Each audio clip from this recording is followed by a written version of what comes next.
everyone. Welcome to the Zone to Speak podcast. I'm your host, Juliana.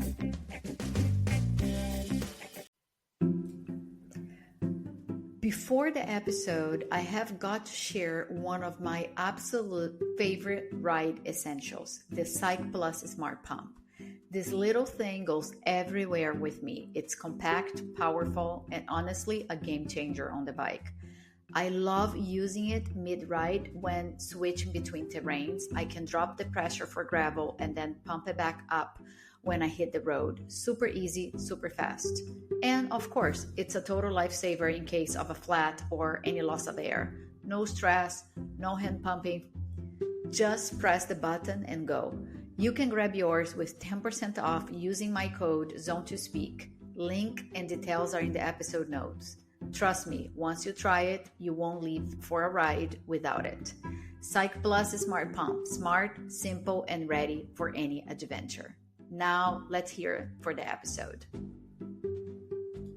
All right. Today on Zone to Speak, I'm talking about what it takes to win at the very edge of endurance. My guest is Jules Muzard, an ultra cyclist who just took the win at InnerScape, a self-supported race across more than 4,000 kilometers in Vietnam. He finished in just over 15 days through heat, humidity, mountains, traffic, and everything that makes ultra unpredictable and raw. But this wasn't a one-off. Jules has been building toward this for years, racing events like Desertus and Marseille Napoli, learning what it means to ride long and stay in it when things start to fall apart. Ultra cycling is a strange space. You are alone most of the time, but the race is always there, in your head, in your decisions, and in how you manage yourself. Today, we are going to talk about what it really takes to win a race like InnerScape. How do you pace something that long? What breaks riders out there? And what it feels like when everything finally comes together. Let's get into it. Welcome to the pod. Hey, very nice to have you and nice to meet you. And thanks for that great introduction. Wow, wonderful. Well, I had an episode all about InnerScape, so I'm very happy to have you here. You took the win on the race. When did it hit you that you weren't just riding well, that you were actually in a position to win? Well, it's a good question. Actually, it took me 15 days to achieve those 4,120 kilometers. It's very long, right? Like 2 weeks riding. My longest experience, one of the longest races of the world. Probably one of the most difficult for many reasons. Actually, the first day I decided not to look at any live tracking or ranking, or because I wanted just to focus on my feelings and just wanted to go. Because it like the race is so long. If you start at paying too much attention at that, then you get crazy, because the mental charge would be like too important. But it's also my Yeah. philosophy also of racing. Like, honestly, I never pay too much attention at the rankings or positions, because I want to make the most of it and give everything I have, like, because you want to transcend yourself, right?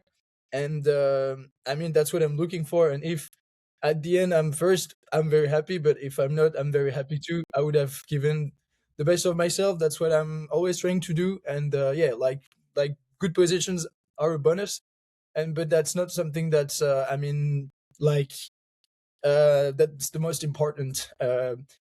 Because this is adventure, and we're all human beings, and I like that. We're all living our adventures, and sometimes like performance and rankings and like adventure feelings not always go well together. So yeah, I want to see things like this.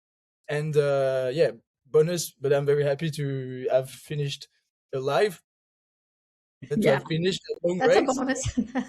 Very important. And I'm happy that I'm first, but it comes after so many other priorities. Yeah, I'm happy to hear that. I think it's super healthy to have a competitive attitude and wanting to win. But I think for most of us cyclists, especially ultra cyclists, we are out on our bikes because we want to be outdoors. We want to be in nature. And there's like, just like you said, there's so many other aspects that come before winning a race. That said, you mentioned you weren't really checking the tracker. It makes sense. It's a very long race. How did you pace yourself? Because to finish in 15 days, you were doing almost 300 kilometers a day. I don't know if you did more than that and took a few breaks. And when did you actually look at the tracker, or did someone tell you, hey, you are leading this? yeah. Actually, something I have to tell you is that the three first days, my phone did wrong. I mean, like locked itself because of like my in my pocket putting the wrong codes, like unintentionally. So my phone blocked for 3 days actually. So I had no way Oh, of checking anything like messages, socials, tracking. Actually, I planned like to do this, but I mean, I really couldn't do it anyway. So, so that was it. Yeah, I started looking at the maybe 4 days. I just checked and I realized that I had like more than a day of advance on the second, and I was like, yeah. So I did yeah, strong days. Three first days I did between like 250 and 300 kilometers a day, and it was between 5 and 6 thousand meters elevation a day. So very strong days through mountains. So yeah, we first went to the north of Vietnam, so Hanoi, and then like border of China area, then border of yeah. Then we went south, and a bit, but the big mountains were the first. I mean, first day, first week, then smaller mountains, and I mean, the more southern you were going, the flatter it was becoming. But it was never flat until the last day in the Mekong Delta. Just to give you some little bit of context, but yeah, but yeah, at some point I had to. I assumed. I mean, I acknowledged that I was first, and I realized that I had a comfortable advance, and then I had to deal with it. So it was quite hard because I had to tell myself sometimes you're gonna be slow. Like, accept that. I mean, difficulties and like things are not always going the way you want, but you're still alive. Your bike is still going, and I mean, you're in a good form, good spirit. That's yeah.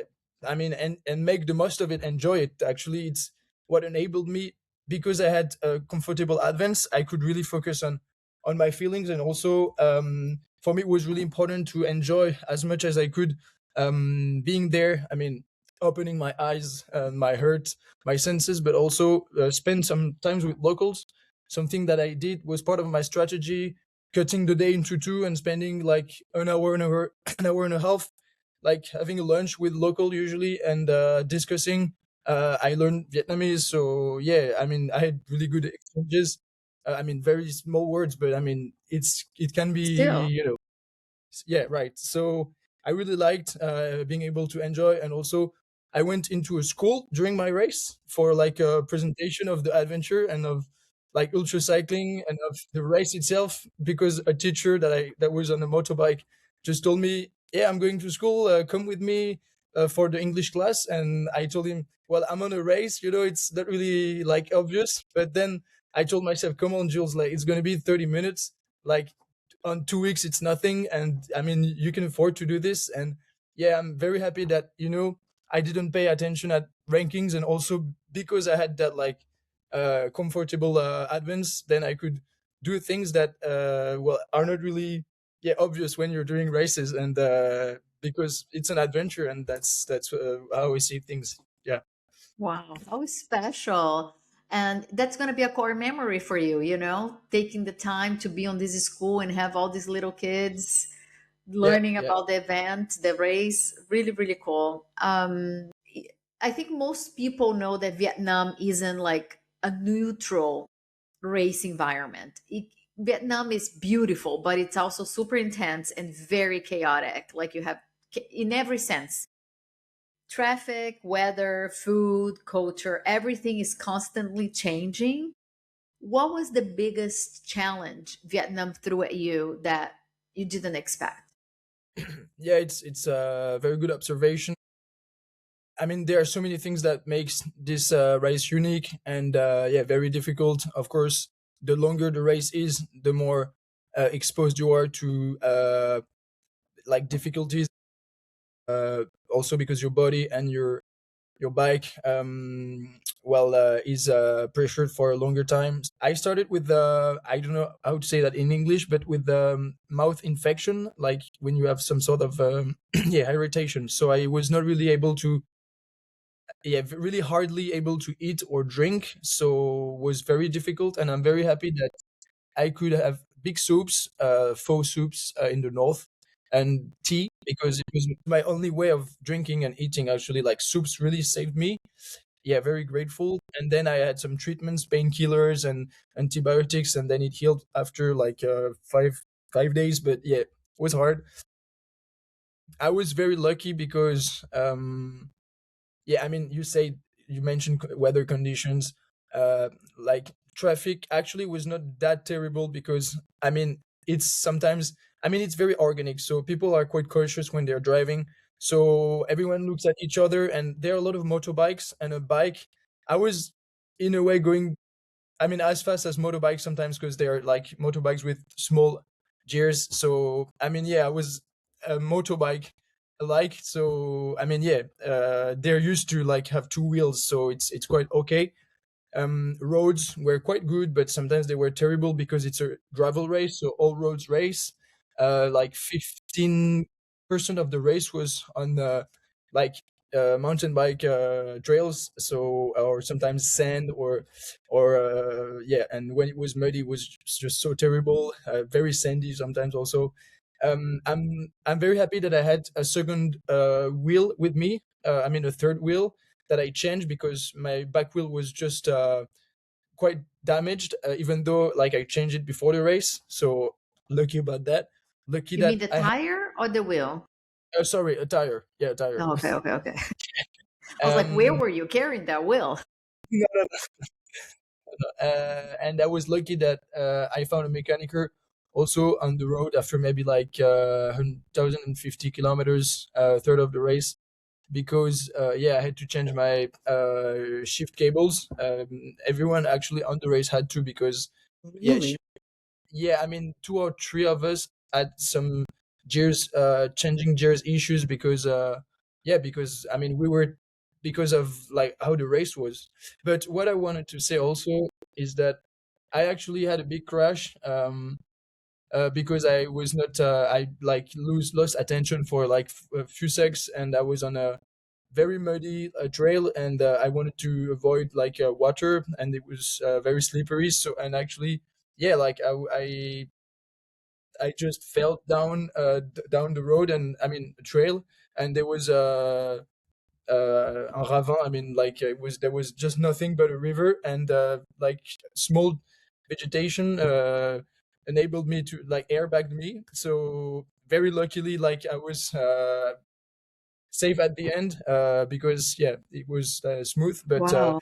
yeah, like 3 meters out of the road. So yeah, you see, it's what I was saying previously. Like you need to be focused during every seconds between like 2 weeks, during 2 weeks, and you need to think of everything, and that's the most difficult thing. You have to think of 10 times um, at the same time. Like of course, like your bike, your body, your navigation, your light, your supplies, your food, your drink, your where you're gonna sleep, and I mean, as you do in every races, but because you're in this environment, because also it's not your culture, it's not your language, so it makes it much more difficult. And because Yeah. it makes like everything deeper and graver and more serious. So yeah, it's about thinking about everything. That's the most, I would say, difficult and tiring, because mentally you're always thinking about everything. And yeah, it's always like red lights, red lights, and 2 weeks of this. This is the most tiring actually. Wow. You make it sound easy though. You speak very like calmly and chilled. It sounds almost like it was easy, but you went through a lot of adversity. I mean, you had a crash And being sick, not being able to eat, I mean, fine, you were able to get amazing pho that Vietnam has, and that's probably no, that is super nutritious. So but it's also not great to be riding when you're taking antibiotics or do an exercise, matter of fact. So with all that, you still came first, but you didn't arrive out of nowhere. You have done big races like Desert or Bikes, Marseille, Napoli, all that certainly build you as a rider. Looking back, do you think those earlier races teach you, build you to get this win? Actually, yeah, yeah. It's been 4 years that I'm doing ultra cycling races and adventures, but it's been 10 years that I'm doing bikepacking. Actually, I come from the bikepacking. Every It's what I love in this in these communities, that everyone comes from a different place and has a different history, background, situation, and also like relation to bike, because some people come from like road bike races, like classic cyclists in a way. Some people come from like triathlon, others are like bikepackers like me, others come from like running or yeah, we all come from, we have different relation with bike, and that's what's like Yeah. also philosophies, and that's what makes it really interesting. But yeah, I come from bikepacking, so I would say that I'm a pure adventurer. I mean, we're all adventurers, and but yeah, that's what stimulates me, and and also it's actually how I loving the adventure, and being like open to your environments, and trying to get the energies, and transcend yourself. Actually, what makes you going fast, because you've got like so much energy, and like you feel with so much motivation, and it what makes you performant at the end. It's for me, it's not like trackers or datas, or I'm training, but actually cycling is something that's integrated into my life. I don't have a driving license. I come from the countryside, 100 kilometers south of Paris. Yeah, when I want to go see friends, family, or go to some meetings, I'm taking my bike. Yeah, so this is something integrated to my life, and because yeah, it's something important. I love it, and because I managed to put a lot of energy in it, and that's how I became like a good cyclist, a good ultra cyclist, and that eventually I can win some races. But I'm not yeah, data maniac, or like, yeah, this is my way of doing things. um but yeah, so just this being said, I did few races, and the one you mentioned were short races, actually. Desertus, Marseille, Napoli. I did longer races also.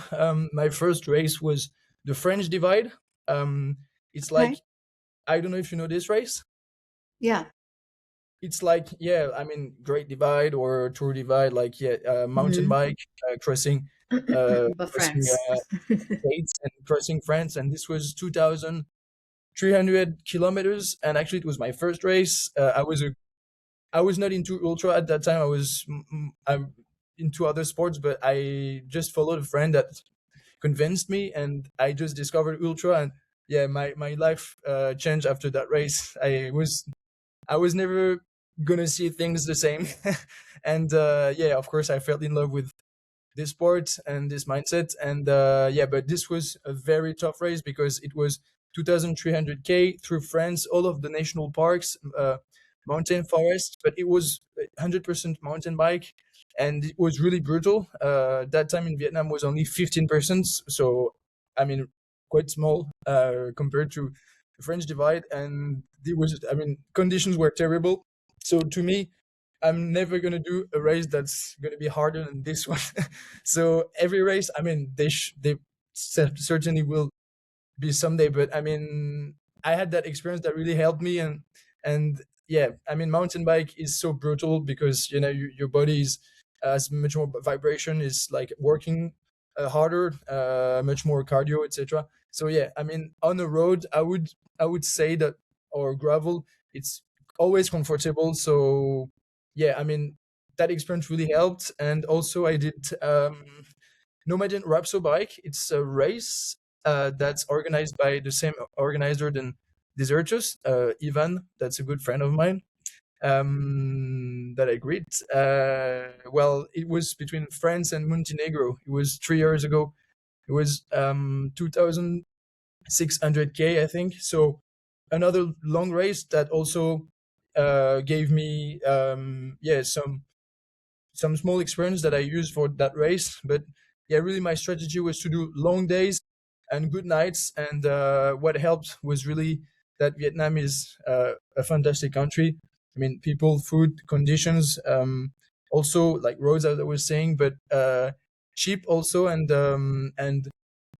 it's quite very easy to find places to sleep. There are a lot of homestays that cost 3 5 euros sometimes, and you just enter, they give you keys, I mean towels, water, and you just wash, clean your stuff, do a little like infusion, go to sleep, and eat noodles in the morning in the kettle that you boil, water that you make boil, and then you just go. And I mean, it's so easy, so it really helped. Like I would have never done that in Europe, because like you wouldn't be able to spend like Yeah, 50 or 70 euros per night, like of course, and sleeping outside would have been uh like for a long race like this, I mean, it's not sustainable. Yeah. exactly, yeah. So really helped. So actually, yeah, conditions were perfect. My experience helped, and then I got the luck, the good star that I was following.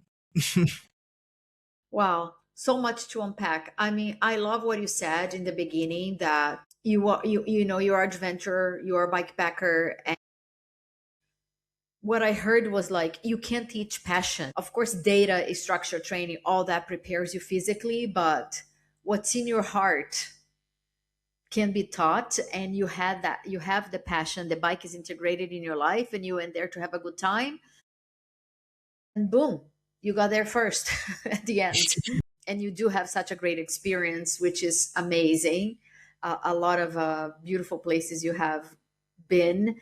And indeed, Vietnam, not only it's beautiful with Euros going there, the Euros go a long way, and the homestays must be the best. Oh my God, you go there, to a warm bed, a nice shower, charge everything, and you still have noodles in the morning. I mean, can't complain. That's bikepacking, ultra cycling heaven. Um, but pacing 4,000 kilometers, it's not easy. You can't really go too hard early on because you can just burn yourself. You don't want to also go too easy. How do you pace something this long? And you're talking about the homestays. How much sleep were you getting on average per night? To answer your second question, I was sleeping between 3 and 4 hours, 30 per night, which are between 2 or 3 sleep cycles, which is the Yeah. minimum for me on long races like this. And I was maybe stopped for maybe 6 hours, 6 or 7 hours. It's always good to highlight that. I mean, sleep is very important for your body and your like brain, and I mean, to be like not to be a zombie and to be exposed to risks, and also because you're much more performant when you're I mean, when you get some good rest. So something really important to consider. But also just having a break enables you to have your body regenerating, which sometimes we tend to forget. Like the body needs breaks to regenerate itself, not only sleep. It's like, your body, your muscles, they need to rest. Yes. Also they need to sleep and they need to regenerate. Like I don't know, it's how is my body working, but I just know it. So good breaks. That's also why I did some breaks at lunchtime, usually like 1 hour 30, sometimes 2 hours, because yeah, your body, I needed to cut that day into two because I Okay. was going quite, I mean, sorry, you wanted to react? Oh, no, no. I said, okay, okay. So you split the day into two. Yeah, because yeah, I needed to have like a break from my body, but also mental break, right? Because for when races are that long, yeah, you need to structure your effort, and also like bit by bit, like 4,200 k is 1 kilometers times 4,200. So, but it's 1 kilometers after 1 kilometer. It's the way you see Yeah. it. So yeah, so I was really considering day by day. So I was like, yeah, today I'm gonna try to write as much as possible, and I'll get the award of um, comfortable place to rest at night. And this is something that really motivates you, like your reward system, right?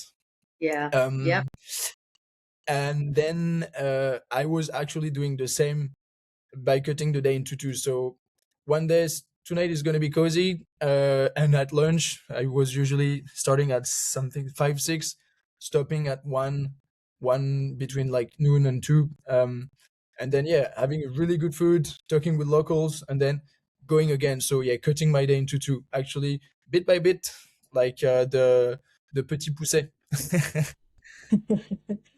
Wow, that's a strategy I haven't heard before, cutting the day into two. Um, but it makes a lot of sense. I feel like if I sit down and have a longer lunch, I just get so tired to start again. And I'm also slow. But again, I never done anything 4,000.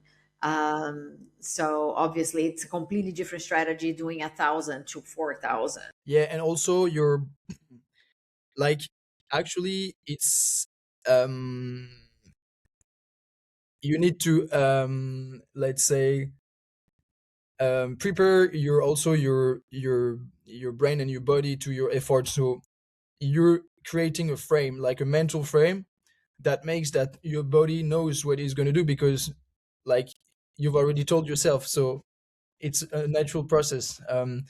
Your body knows that it's gonna stop for an hour maximum, then it's gonna go again. So he knows that he doesn't uh, want to be tired, because otherwise it will be hard to go. So you're sending yourself some messages. Of course, you need to drink coffee, like not eat too much, or things that are healthy, because you don't want to have a food coma, right? Because it makes it difficult then to go. So of course there are some like pragmatic things to do, but it's very mental. Like you're telling yourself, you don't have to, I mean, you don't tell yourself, right? But I mean, yeah, it's planned, it's non-negotiable with yourself. But it's really like funny, because I think I never really explained this so far, but when you're talking to yourself, then sometimes you've got your conscious and your unconscious that are like entering into conflicts. So sometimes you're like, Yeah. I'm sleeping 3 hours.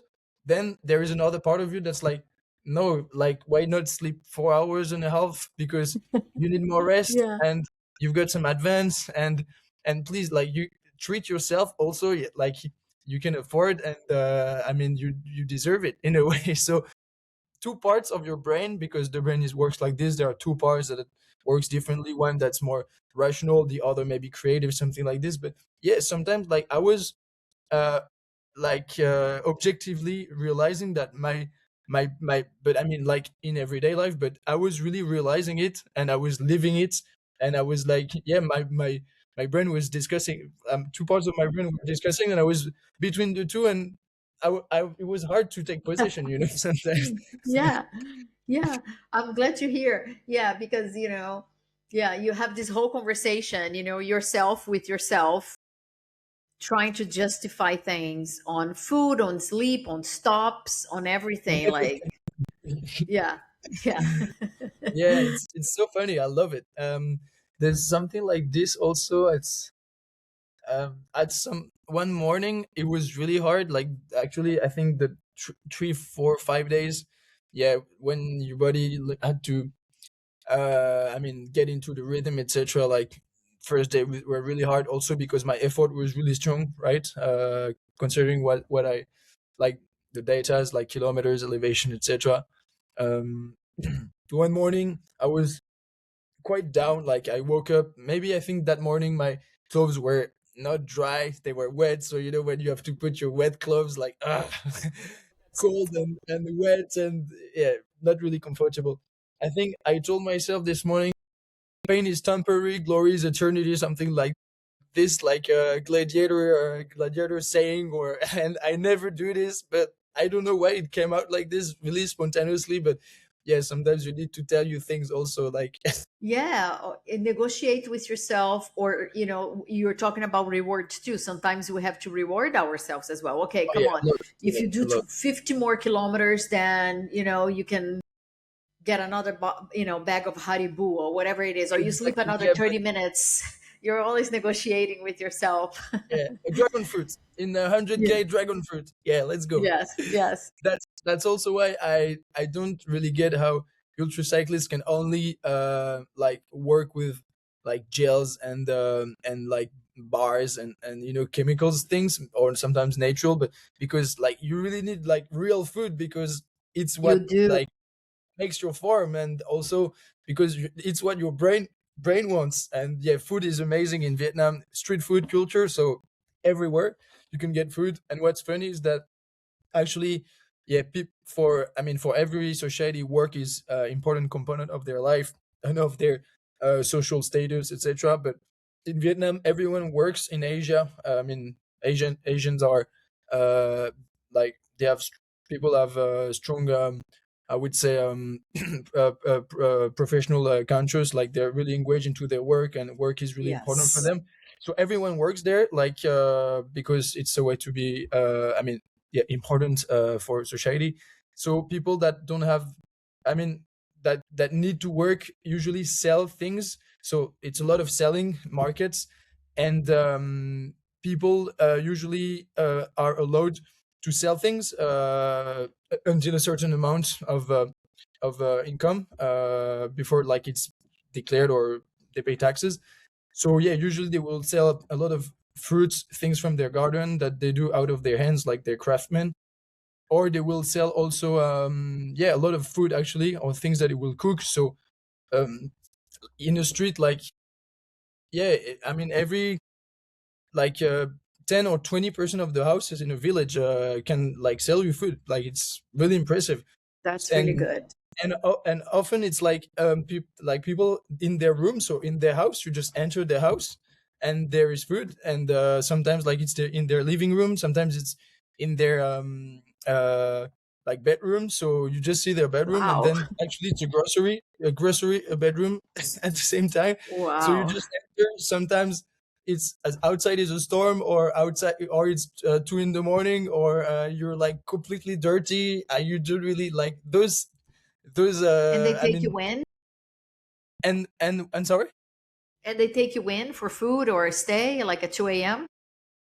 Yeah, actually, yeah, they're, I mean, for homestays they're always up. So I mean, I always arrived like between 10 and noon, so as at a reasonable Do time. you have to book in advance? I mean, those, No, no, they don't have no, booking, right? You just knock on the door, or how do you know that's that's right. a homestay? Yeah, yeah, I mean, it's written, it's called Nangi, so it's the name. Huh. Okay. And yeah, it's like neon, big neon, or like big like yeah, big landmarks. And yeah, they're always up. So I mean, you could arrive any time of the night. There would have been someone to welcome you. And same for like I mean, people that sell things, usually since it's their house, like they're always in their house. And really open communities. Vietnam is a communist country, so yeah, sense of community is really important. So everyone is with each other, like strong sense of solidarity, of respect. And yeah, actually it also creates a human link that, I mean, everyone is always outside selling things, and it's what also like stimulates the society. And that's what I love, and that's actually part of my engagement in France. But it's because I'm like a cultural manager, but it's another topic. But yeah, really inspiring how those communities are working. And What an experience to, yeah, go through all that, explore such a different country in so many levels, right? Culturally, food, economy. Really, really incredible. Love to do that. I've been to Vietnam, but not for that long. Yeah, it's a place that I really like to go back and explore. What an experience. I wanted to ask you, on your Instagram profile says that you're a dot watcher racer. What does that mean? yeah, actually I put the dot watcher link because usually people don't know what ultra is. So I mean, this is the easy way to see what Got ultra it. races are. So it's really practical. But I mean, no like pretension of. I mean, I'm not part of that community actually. I mean, strictly speaking, but because it's like the home of ultra cycling in a way, I consider that it's my community. Nice. So Okay, that's it. okay. Now I get it. Yeah, because I do um, cycling actually. yeah, you do. Well, you're super experienced, but I wanted to talk a little bit about self supported, what that means. Of course, it means no team car, no outside help. Everything you need has to be within you, with you. Food, navigation, repairs. You have to figure it all out yourself. Even though I just said you're super experienced, but was there any one situation during the race where being self supported really hit you? Actually, no. That's good. No, I let me think. We had an option. I was very lucky actually that there was a bike mechanicer, as I said, like Yeah. after when I had to like my shift cables. Um, I was very happy that this guy was around because I was not able to change them myself. So yeah, Yeah. actually, lucky. I was lucky, very lucky at that point. And yeah, I mean, but rest of the time, actually, no, I would say because actually it's my life. Like I'm a very independent person. I'm always on adventures every day of my life, all of my projects because we all live adventures in our ways, and but particularly myself. So yeah, I'm this kind of guy that's always bringing food with him or as things. I'm not really good at like techniques and mechanics. I'm learning slowly but surely. But I mean, yeah, I mean, this is my mindset. I always find ways. I mean, I'm quite like so open to people. So I mean, I'm always asking things, or I have a easy contact with people. I'm always like into exchanges, or I mean, this is part of my life. So yeah, when it comes to ultra races, it's there. But it's also, I mean, I'm praying a lot. I mean, I'm not religious, but I mean, I have my own gods, and I'm like my good star, as I say. And actually, I bought another good star at a local market today at the Oh, Craftsman. beautiful. It's like Arabic. It's a Syrian like wood star, and yeah, every time I see stars, it's like it's my god, like the good star that's leading you to the finish line in your life. I love that. When I was a little kid, we had this thing. I grew up in Brazil that the first star you see in the sky, you can make a wish. And I still do it to this day. You know, every Mm, time I see a star, I was like, oh, first star I see today, I can have my wish granted. And then you can make a wish. I love that's it. that. That's it. That's it. Um, as the finish gets closer, pressure builds, fatigue is high, mistakes can happen, and they can become very costly. What was going through your mind in those final days when you knew the win was possible? Yeah, very good question actually. Yeah, I really was trying to be like very lucid about what was happening. Always keep the your head cold and like stayed focused. I was always saying myself, this is okay. I know this is frustrating, Jules, but you know it's okay. You can accept this, and you're still alive. Your bike is still going well. It's not broken. Okay, so and there was wind, but yeah, the wind is here. But I mean, it's unavoidable, and it's okay. Just think of something else.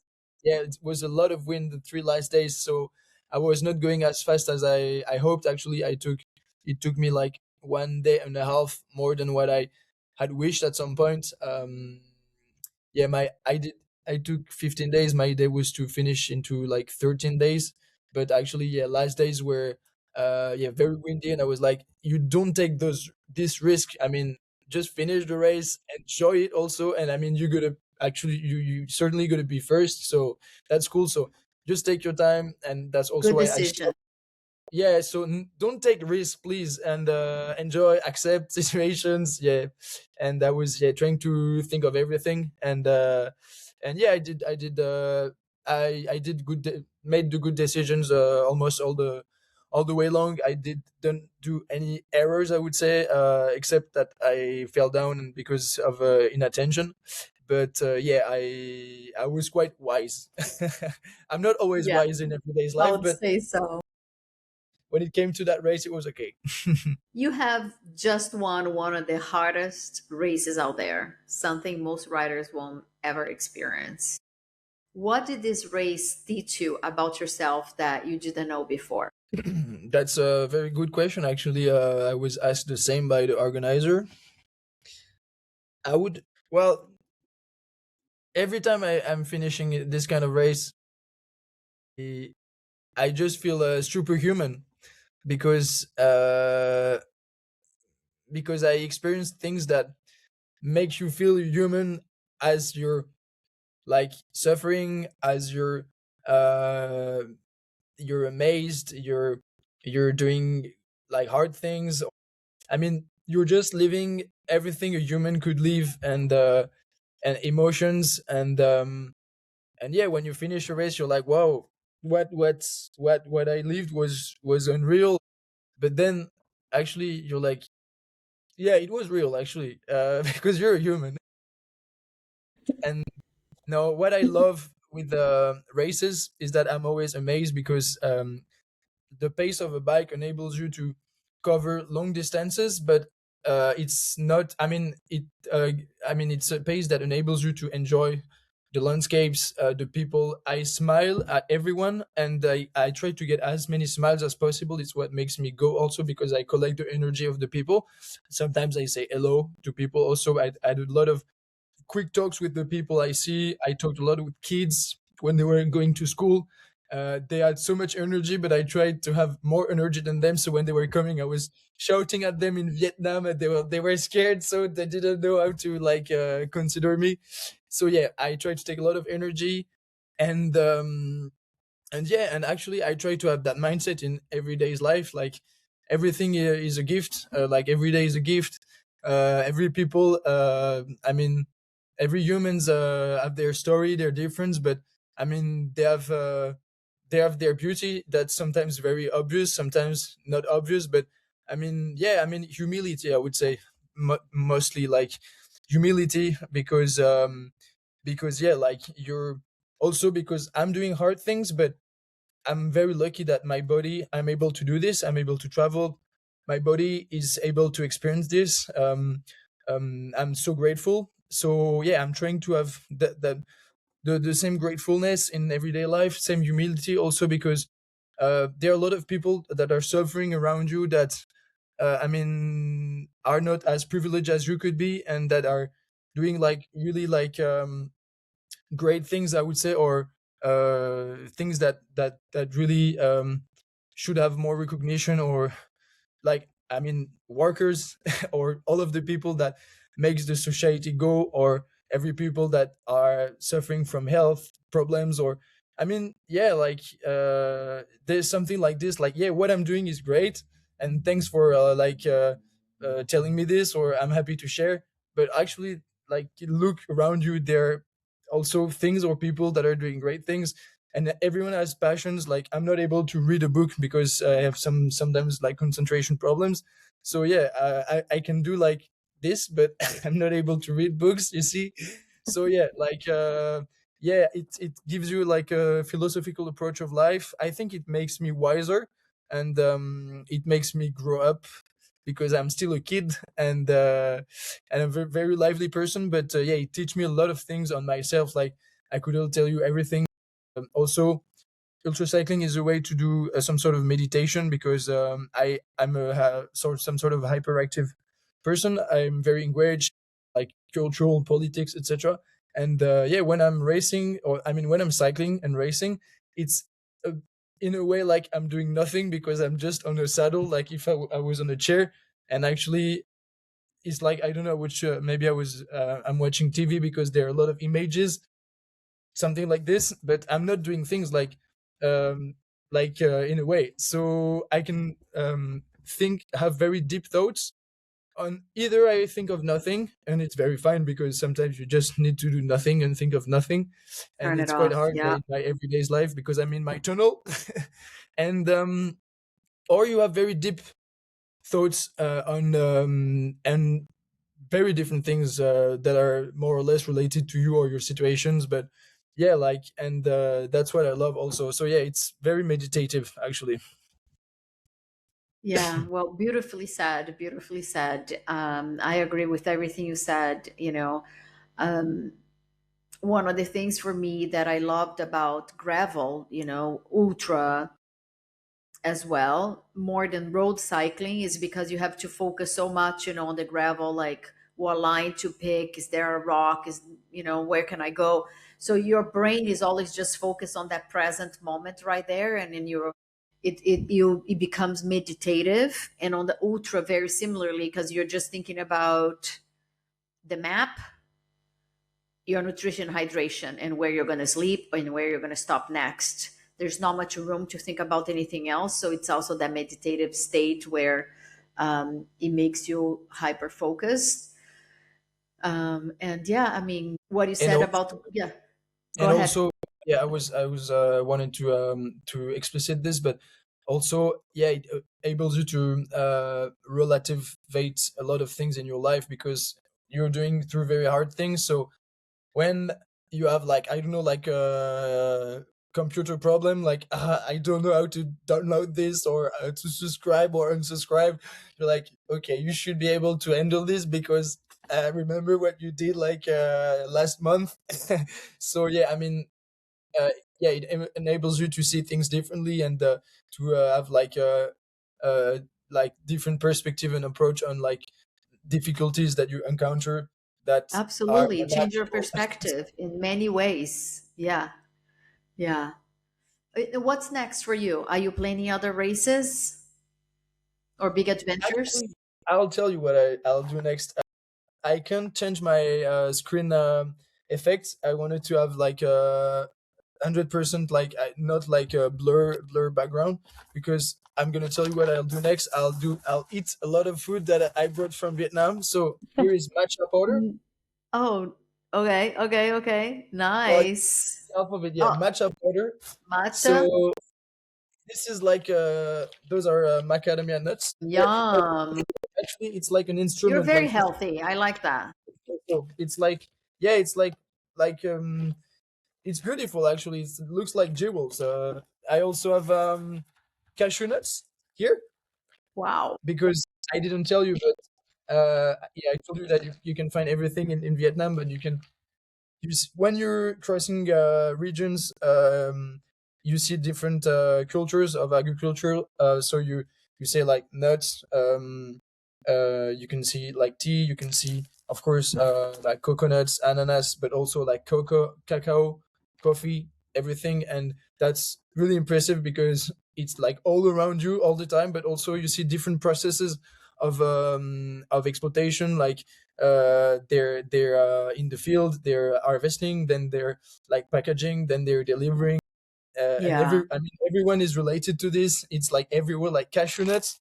You were seeing like trucks of cashew nuts with like but everywhere in every street or in every garage you would Nice. see cashew nuts because it's like deal everywhere. And yeah, I've got some tea here, like green tea. Yeah, I mean that's what I'm gonna do next. I'm gonna just enjoy this. Just nourish your body. Yeah, and I mean, and my style, because yeah, then when you're doing strong adventures like this, like so much engagement, like physical, mental, but also emotional, you just want to, like, it's like when you eat something good, you want to stay on this. You don't want to eat anything else after because you just want to digest it. And take, yeah, it takes a lot of time to like emotionally not recover but realize also. So yeah, intentionally I'm not gonna do like big races for until this summer. I will do the Desertus, the Nomadian Rhapsody bike. I think last edition, that's number third, between Switzerland and Poland. Going through, it's it's 160, I think, kilometers. 1,600 between Switzerland, I think Austria, Czech Republic, Germany, and Poland is going like Wow. like this up to Gdansk. So from Lausanne to Gdansk, and I love Poland, one of my favorite country in Europe, and also I love. I Really? mean, every country of Europe, I mean, is lovable in its way. I love Europe. Yeah, so very excited. Yeah, I'm not doing a lot of bikes these days. I mean, I'm commuting, but I'm not training really because yeah, my body and my You soul just needs did a big one. rest, Yeah. Yeah. and I'm very busy with my projects. But yeah, so that's what I'm gonna do: chill, and then train again, and live my life as I always do. And then yeah, I'm very looking forward to that next adventure and see my friends. I love like my community, my friends will be there, and I'll see. I like to like not pressure myself with ultra and ultra races because one after the other, when you do too much, well, it costs a lot of money and energy, and also, I mean, I don't, like to like see as something that like consummation of races, like you need to do a lot. Yeah, I want so many races I want to do, but I'm still young and I'm 26 years old still, and yeah, there will be so much There's opportunities. time. There's Yeah, time. I want Yeah. to do races for a long time still, and yeah, I'll see. But when you do too, like everything too quickly, then like what's next, and then sometimes I want to just take my time, take it easy, and this is how actually yeah you're happy, and this is how also you maintain yourself and the level, because motivation, I mean, yeah, long time, long process. Yeah, that's the idea. Sounds great. I just have now a few fire chat questions, so you can only give me one quick answer. Okay? Okay, Long sleep or micro naps? both. Music or Sleeps, silence? long sleeps, sorry. Long sleep. Okay. Music or silence? Silence. Mountains or flat? Joker. Night riding or sunrise starts? Sunrises start. Hardest moment, physical or mental? Mental. One thing you would never do again in a race? Maybe date two girls a few hours before the race. One thing you always do now after this win? um, my heart goes when I see Vietnamese people. Best food you ever had in Vietnam? Pho soups. If you had to start again tomorrow, would you? 1,000 times, yeah. Jules, thank you so much for coming on Zone to Speak. I have a feeling that this is just the beginning. I'm sure you'll come back. Thanks a lot, Juliana, for your time and your curiosity. You're very. I mean, I would love to ask you so many questions too, but maybe I mean we'll have other opportunities, and we'll keep in touch. And thanks for this, and take care. And I wish you a nice adventure. Thank you. And that's all for today's episode. I want to thank the listeners for tuning in. Your support means everything. If you enjoyed this episode, please consider following, leaving a review, and sharing it with your friends.